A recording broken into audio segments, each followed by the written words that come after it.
A woman once opened a kitchen drawer and found 27 small spoons. She stood there for a long time, not because the spoons were beautiful, not because they were rare, but because she could not remember buying most of them.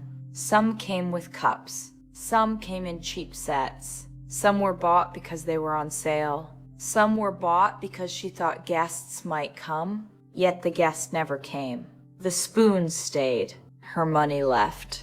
That drawer was not full of spoons. It was full of tiny decisions she had forgotten. This is how overspending usually enters a home. It does not knock on the door carrying a giant price tag. It slips in quietly. One extra bottle, one more shirt, a second storage box, a cheap decoration, a discount item we never planned to buy, a snack added at the last minute, a tool we already own but cannot find. Each purchase looks harmless, but together they create a home that is crowded, a mind that is tired, and a bank account that never feels safe. Many people think the answer is to earn more. Sometimes it is, but often the deeper answer is to make the home wiser. Because the home is not only a place where money is spent, it is a system that teaches you how to spend.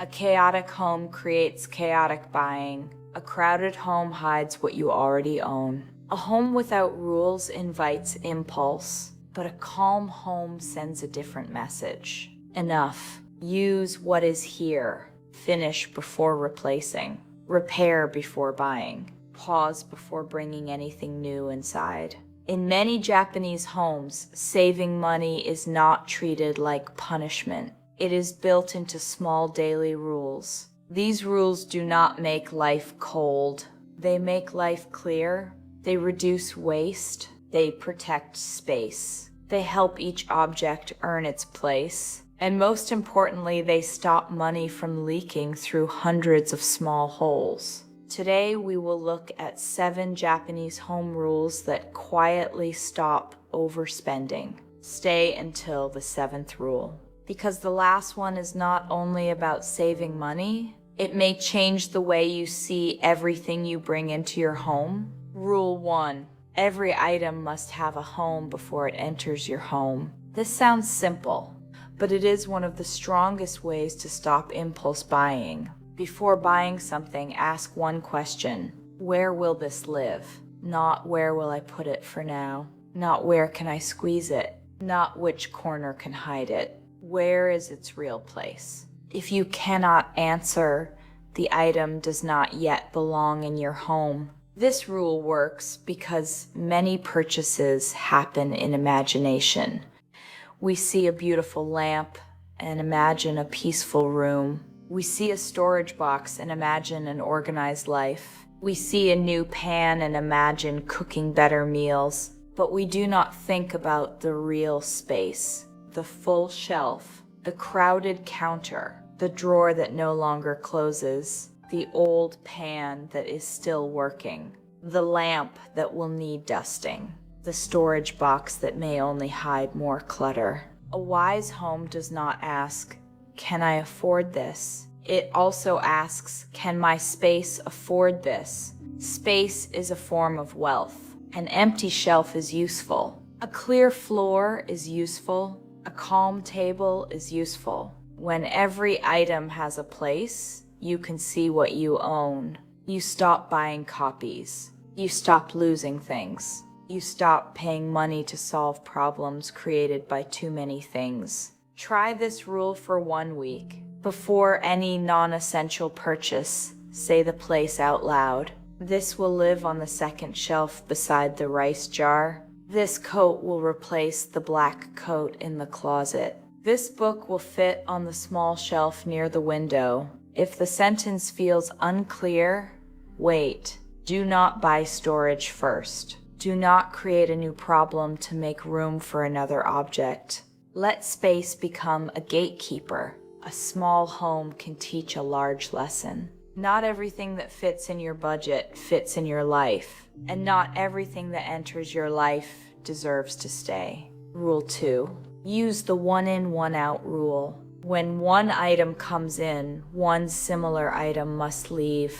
A new shirt enters, an old shirt leaves. A new mug enters, an old mug leaves. A new towel enters, an old towel leaves. This is not about throwing away useful things without thought. It is about creating a natural limit. Without a limit, buying has no end. There is always another color, another model, another style, another sale, another reason. But when a new item means choosing what must leave, the purchase becomes real. You are no longer adding, you are replacing. That single change makes the mind more careful. Imagine you want a new pair of shoes. Without this rule, the question is easy. Do I like them? With this rule, the question becomes deeper. Do I like them enough to let another pair go? Now you compare. Now you remember what you own. Now the new shoes must be better, more useful, or truly needed. Most impulse purchases become weak under this question. This rule also protects your home from slow growth. Clutter rarely arrives in one big event. It grows one object at a time. One cup from a trip, one free bag, one extra blanket, one kitchen tool, one small gift, one sale item. Nothing looks dangerous alone. But years later, the home feels heavy. The one in, one out rule keeps your home at a stable level. It turns the door into a checkpoint. It tells every new item, you may enter, but you must earn your place. For expensive items, make the rule even stronger. One in, two out. This stops you from collecting many weak versions of the same thing. It pushes you toward fewer, better, longer-lasting items. There is another hidden benefit. When you know something must leave, you care for what you already own. You clean it. You repair it. You use it fully. You notice that the old item may still be good. The desire for the new item often disappears. The rule simply makes excess uncomfortable. And when excess becomes uncomfortable, saving becomes natural. Rule 3. Finish what is open before opening something new. This rule begins in the kitchen, but it can change the whole home. Finish the open bottle before opening another. Use the current soap before starting the new one. Finish one bag of rice before buying 3 more. Use the half-empty cleaning spray before trying a different brand. Eat the food near its expiry date before cooking something fresh. Many homes lose money not because they buy expensive things, but because they forget unfinished things. Half a bottle of shampoo, 3 open sauces, old vegetables hidden behind new vegetables, a packet of tea pushed to the back, 2 cleaning products doing the same job. Food waste is silent spending. You pay once at the shop, then you pay again when the item is forgotten, spoiled, or replaced. The solution is not a perfect meal plan.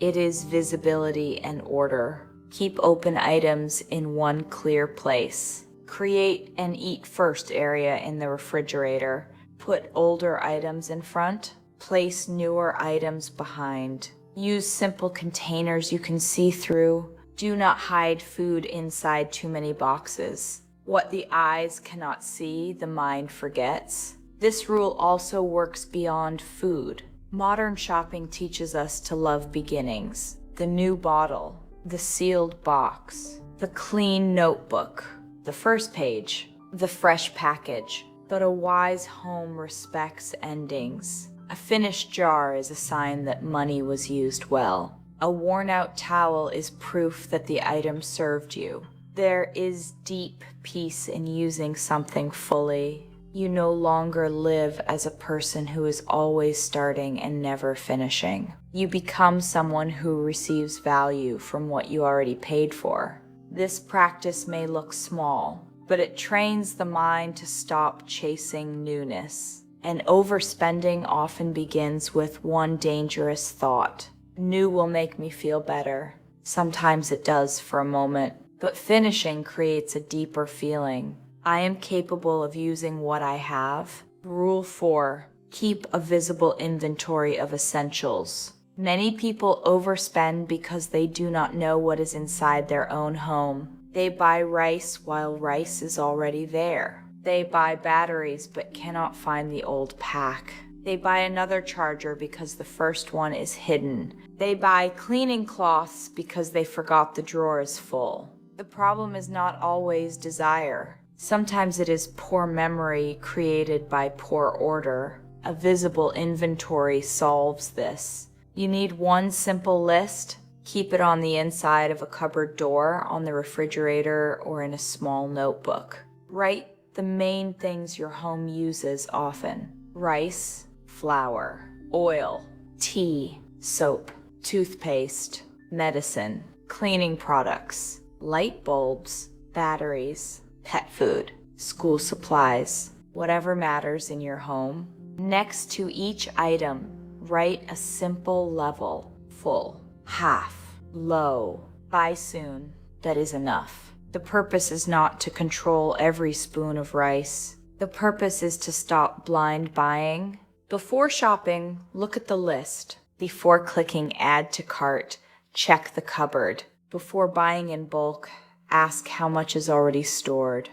A home inventory also creates calm during shopping. You walk into the store with a clear mind. You are less affected by bright signs. You are less afraid of forgetting something. You do not need to buy just in case. You already know. There is another powerful rule inside this rule. Never shop for the home from memory alone. Memory becomes weak when the store is loud. The list brings you back to reality. It says you have enough detergent. You do not need more tea. The batteries are still full. You came for oil, not for a new set of bowls. A clear list is not boring. It is protection. It keeps your money tied to real needs instead of passing emotions. Rule 5. Create a waiting place for things you want to buy. Most homes have a place for keys, a place for shoes,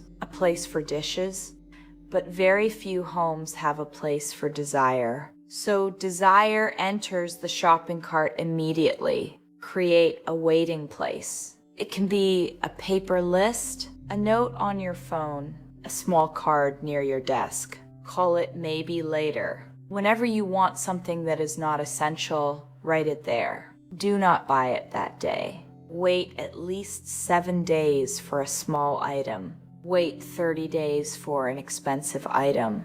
During the waiting time, do nothing. Let the desire sit quietly. A strange thing will happen. Many wants will die without a fight. They were not real needs. They were moods. You were not buying the item. You were buying the feeling around the item. The waiting place separates the object from the emotion. After 7 or 30 days, ask 5 simple questions. Do I still want it? Where will it live? What problem will it solve? Do I already own something that can do the job? What will I not buy if I buy this? The last question is powerful. Every purchase has a hidden second price. It is the thing you can no longer buy later. Money can only move in one direction at a time. When you see the second price, the first price becomes clearer. The waiting place also protects you from sales. A sale creates a false clock. Buy now. Only today. Last chance. But your home has its own clock. 7 days. 30 days. The store wants speed. Your rule creates space, and space gives wisdom time to speak. Do not fear missing a deal. The money you protect today can serve you tomorrow. A calm buyer is difficult to control. Rule 6. Repair, clean, and improve before replacing. An object often looks old before it becomes useless. Shoes look tired because they need cleaning. A wooden table looks weak because it needs oil. A coat feels boring because it has not been cared for. A room feels dull because it needs less clutter, not new decoration. A knife feels bad because it needs sharpening. A chair feels unwanted because one screw is loose. Modern spending teaches replacement. The Japanese idea of care teaches relationship. When you care for an object, you see it again. You remember why you chose it. You notice the work it has done. You give it a second life. Set one repair hour each month. Walk through the home with a small box. Needle and thread, glue, screwdriver, cleaning cloth, polish, tape. Basic tools. Fix small problems before they become reasons to shop. Sew the button. Tighten the handle. Wash the shoes. Remove the stain. Sharpen the blade. Replace the small broken part. Rearrange the room. Sometimes the desire to buy is not a need for a new item. It is a need for freshness. You can create freshness without spending much. But be careful. Reusing does not mean keeping every broken object forever. That becomes another form of clutter. Repair what is useful. Release what is truly finished. The goal is not to worship objects. The goal is to respect resources. There is dignity in maintenance. People who maintain their home often maintain their money better. They notice small leaks. They act early. They do not wait until a problem becomes expensive. A little care today can prevent a large bill later. This rule changes your identity. You stop seeing yourself as a constant buyer. You become a caretaker. A caretaker asks, "How can I make this last?" That question is one of the quiet foundations of wealth. Rule 7. Do not bring home a fantasy version of yourself. This is the deepest rule. Many things inside our homes do not belong to our real life. They belong to the person we hope to become. The exercise machine used twice, the expensive cooking tool for meals we never make, the storage boxes for an organized life that never started. These objects are not only things, they are promises. And when the promise is not lived, the object creates guilt. You see it and think, I should use that. I should be better. I wasted money. I will start next week. So the home becomes a museum of unfinished identities. This is painful, but it is also freeing. Before buying, ask, is this for my real life or my fantasy life? Do I already do this activity? Have I used the simple version first? Am I buying a tool or am I buying hope? A wise rule is this: do not buy the advanced version of a habit you have not built. Walk for 30 days before buying expensive exercise equipment. Cook 10 simple meals before buying special kitchen tools. Write 20 pages before buying a luxury notebook. Practice with borrowed or basic supplies before building a full hobby room. Read the books you own before buying a beautiful new collection.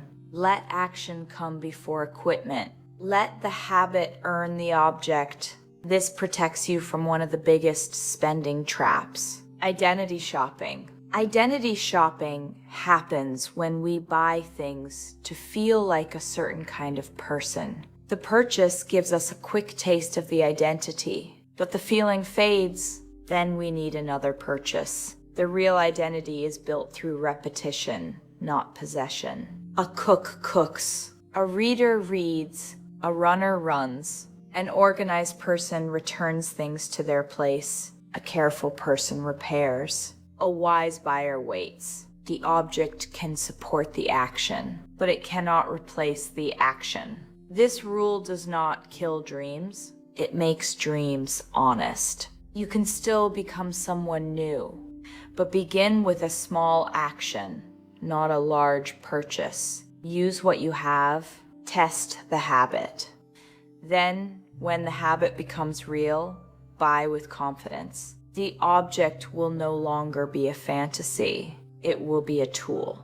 And a tool that is used often is not waste. Let us bring the 7 rules together. First, every item needs a real home before it enters. Second, when one thing comes in, one similar thing goes out. Third, finish what is open before opening something new. Fourth, keep a visible inventory of household essentials. Fifth, create a waiting place for non-essential desires. Sixth, repair, clean, and improve before replacing. Seventh, never buy for a fantasy life you are not yet living. These rules are powerful because they do not depend on motivation. Motivation changes. Rules remain. On a tired day, a rule can protect you. During a sale, a rule can protect you. When social media creates desire, a rule can protect you. When your mood is low, a rule can protect you. You do not need to argue with yourself every time. The home already knows the answer. No place, no purchase. One in, one out. Finish first. Check the list. Wait. Repair. Live the habit before buying the tool. This is how a home becomes a quiet financial teacher. Not through fear, not through shame, not through counting every small joy, but through limits that protect what matters. There is nothing wrong with buying something beautiful. There is nothing wrong with enjoying comfort. There is nothing wrong with owning good things. The problem begins when things stop serving life and life begins serving things. When we work to pay for objects we barely use. When we feel poor inside a home full of purchases. Real richness is not a crowded house. It is a house where each item has purpose. A kitchen where food is used. A closet where clothes are worn. A shelf where books are read. A room where space is allowed to remain space. A bank account with room to breathe. A mind that is not pulled by every new thing. Tonight, open one drawer. Not the whole house, just one drawer. Look at each item. Ask 3 questions. Do I use this? Does it have a clear place? Would I buy it again today? Do not judge yourself. The goal is not guilt. The goal is awakening. Every object is a past decision, and every empty space can become a new decision. A decision to stop, a decision to use, a decision to wait, a decision to care, a decision to choose enough. Remember the woman with 27 spoons. Her problem was not the spoons. Her problem was that each small purchase felt too small to matter. But small choices always matter when they repeat. The same truth can work in your favor. One item not bought, one bottle fully used, one repair completed, one sale ignored, one drawer cleared, 1 week of waiting, one habit practiced before new equipment is purchased. These choices also look small, but together they build a calmer home, a stronger bank account, and a life that is not controlled by endless wanting. The best home is not the one with the newest things. It is the one that quietly protects the people living inside it. And sometimes, the most valuable thing you can bring home is nothing at all.